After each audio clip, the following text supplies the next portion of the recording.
Nós sabemos que o Brasil tem passado por momentos de muita violência.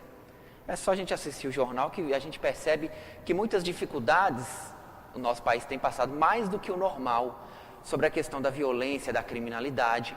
E isso faz com que a gente tenha uma visão, às vezes, extrema de certas condutas. O que, de certa forma, é um pouco normal que a gente pense assim. É um pouco normal que a gente fique com raiva, ou que às vezes a gente deseje vingança. E a gente percebe que esse sentimento tem tomado conta de muitos de nós. Muitas vezes porque a gente se sente impotente frente ao que acontece. Nós já analisamos, já buscamos em outras oportunidades entender que a Terra passa por um momento de transformação. Nós sabemos que nosso grau de evolução nos obriga a estar na Terra neste momento. E nós sabemos que nós temos um compromisso, tanto individual quanto coletivo e coletivamente como espíritas. Só que mesmo tendo esse conhecimento, a gente percebe que nem sempre nós conseguimos interpretar a vida como a gente deveria interpretar como espírita. E era isso que eu gostaria que a gente analisasse no dia de hoje. Na verdade, eu vou pedir de todos um esforço muito grande. Não é só para vocês, para mim também é. Enxergar uma situação muito difícil de uma forma diferente. Não hoje, mas iniciar uma percepção diferente do que a gente está acostumado a ver e a pensar em uma determinadas situações. De que eu estou falando? Estou falando de crianças e jovens criminosos. Traficantes, assaltantes, trombadinhas ou qualquer nome que a gente quiser dar para essas crianças. A gente vê passar no jornal, em todo local, eles roubando a correntinha, o celular, com arma, com faca, e todos nós normalmente ficamos indignados. Se já aconteceu conosco, já aconteceu comigo, a gente fica indignado. É o normal que isso aconteça. Mas o que será que o Espiritismo nos diz sobre isso? Por que uma criança nasce numa família, numa situação complexa? Sem um pai estável, uma mãe estável, sem o pai e a mãe, numa situação financeira absolutamente insustentável. Nós já estudamos e analisamos que cada um de nós nasce naquela situação que é melhor para a sua evolução. Então a gente percebe que para eles já não é fácil de início, porque os débitos que eles têm são muito altos e exigem um sacrifício inicial na vida. E muitas coisas acontecem depois. A primeira coisa que a gente pode pensar é: nossa, a polícia matou esse aí, estava roubando, vai para o umbral para sofrer. Não é o que a gente pensa. Eu estudei no Espiritismo que não existe inferno. O sofrimento está na mente de cada um. Existe um local ou uma região ou regiões que a gente chama de umbral, onde as pessoas se unem pelo sofrimento comum que elas têm, mas porque psicologicamente estão lá. Mas será que eles vão mesmo para lá? Será que eles são tão ruins quanto a gente imagina? Será que eles tiveram tanto escolha quanto a gente imagina? Percebam que eu não estou analisando um ponto de vista político ou socioeconômico, estou analisando apenas do ponto de vista espírita. O que acontece com eles quando desencarnam? A grande maioria é socorrido, vai para um hospital, depois da desintoxicação de drogas e da forma como ele desencarnou, que causou aquela lesão perispiritual, ele vai para uma escola. Fazer o que nessa escola? Ter a infância que ele não teve enquanto encarnado. Então, enquanto a gente teria a absoluta certeza de que é um espírito mau que estaria sofrendo, é o contrário do que a gente imaginaria. Então isso é um alerta para todos nós. Um espírito chamado Luíde conta que ele estava numa determinada cidade espiritual, chamada Lar Abrigo dos Caminhantes. E ele é um espírito que gostava muito de questionar as coisas. Num determinado dia ele estava pensando: eu não tenho filhos aqui. Ele tinha filhos enquanto encarnado. Esse espírito ele teve câncer. Em 60 dias ele desencarnou. Descobriu o câncer, em 60 dias ele desencarnou. Não teve aquele processo de desapego, digamos assim, da família. E ele falou: eu quero adotar um filho. Pensou, eu quero adotar. Foi na direção da colônia e falou, eu quero adotar uma criança. Aí eles direcionaram ele para uma outra pessoa. Ele chegou na instituição e falou, eu quero adotar alguém. Falou, não dá para adotar, levar para sua casa, mas dá para trabalhar onde as crianças estão. E assim ele foi. Foi para uma turma de crianças desencarnadas nessa situação que nós acabamos de ver.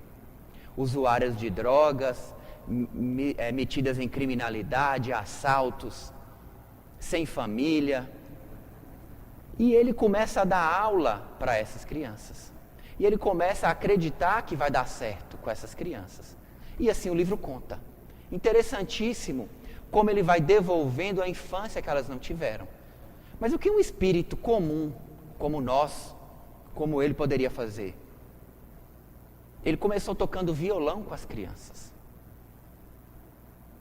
Por que aí? Porque elas não tiveram infância. Elas não puderam se divertir.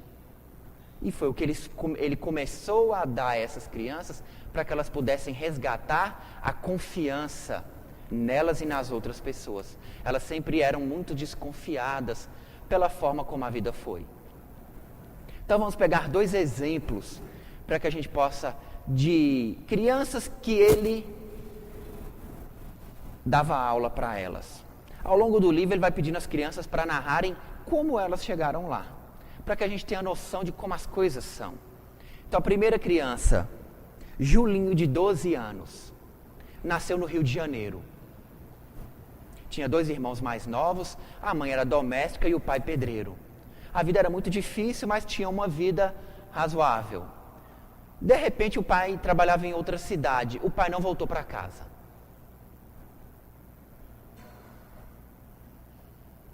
E a mãe foi descobrir por quê. Quando foi ver, o pai já estava no hospital. Quando chegou lá, o pai já tinha desencarnado. Não houve nenhuma ação, não houve nenhuma aposentadoria, não houve nenhuma pensão. A mãe ficou sozinha tomando conta dos 3 filhos. Nisso a mãe não deu conta.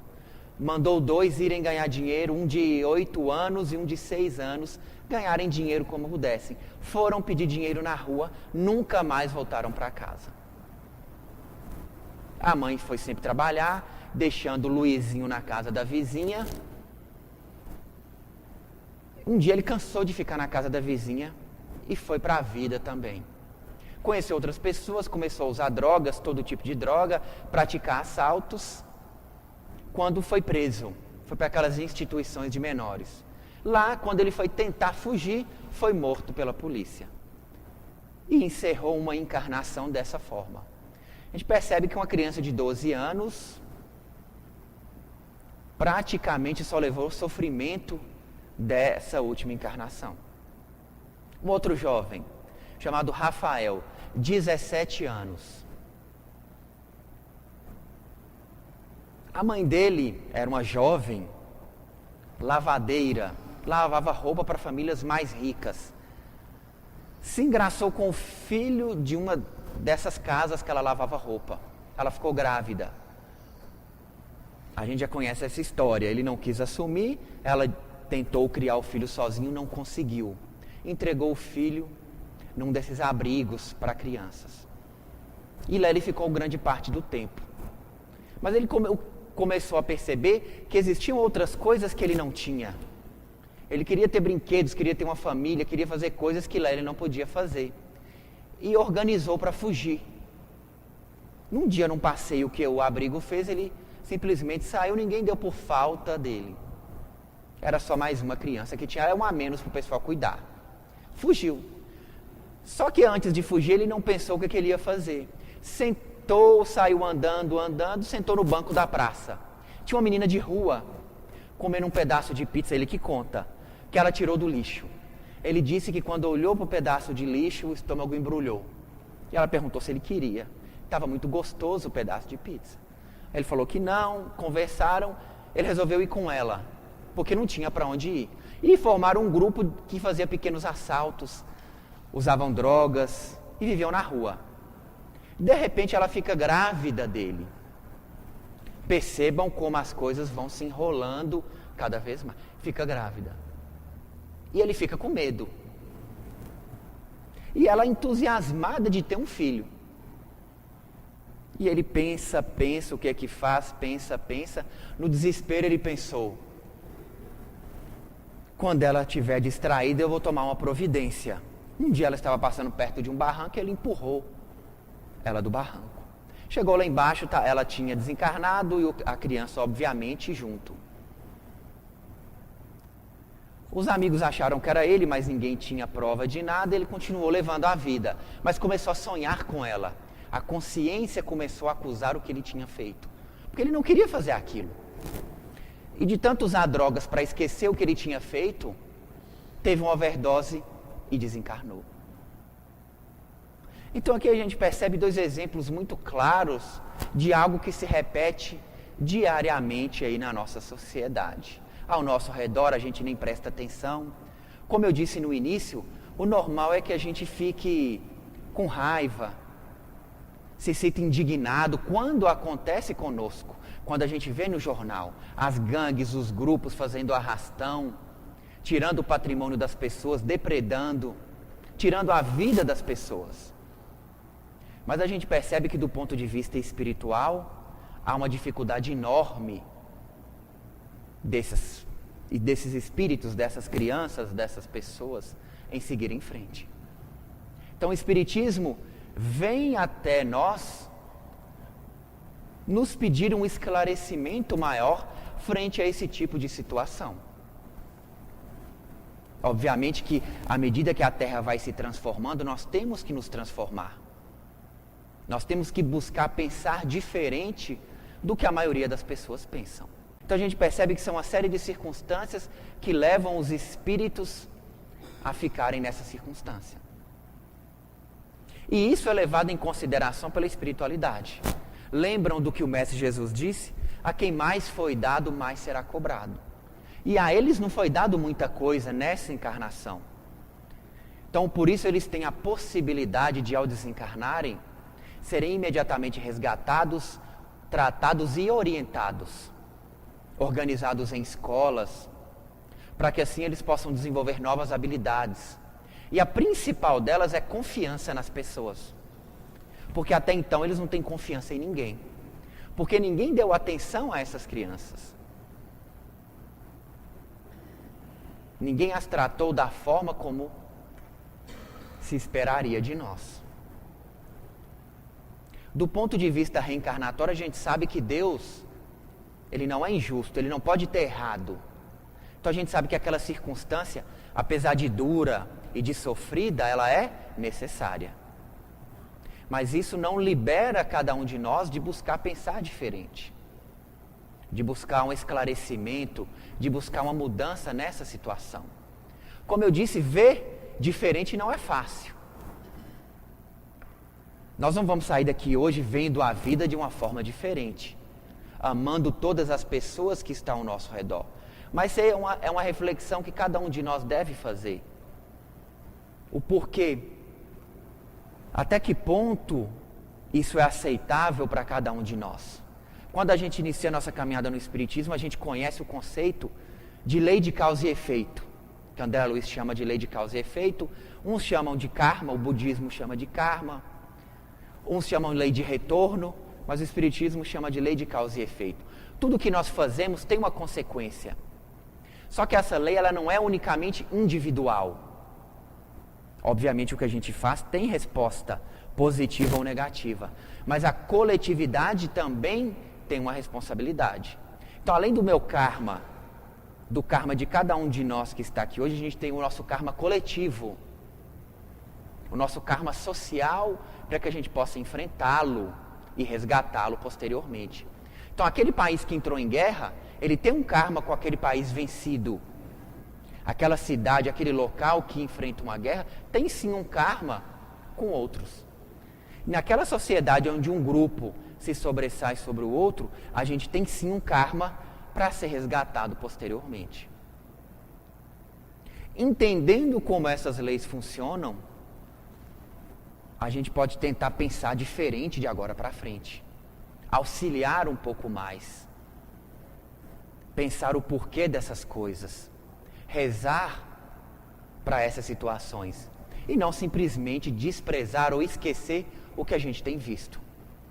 Obviamente que não há inocentes. O Espiritismo sempre diz que não há vítimas e verdugos, não há torturadores e não há vítimas. Cada um de nós a gente sempre altera. Em uma determinada vida a gente está com poder e viola os direitos das pessoas. Na outra vida, outras pessoas têm poder e violam os nossos direitos. Então nós vamos alternando essas situações. Então se eles estão lá nessa encarnação, a próxima pode ser a nossa. Ou estivemos nela numa anterior. Então cabe a cada um de nós buscar esses esclarecimentos. O livro se chama As Crianças que Ninguém Quer.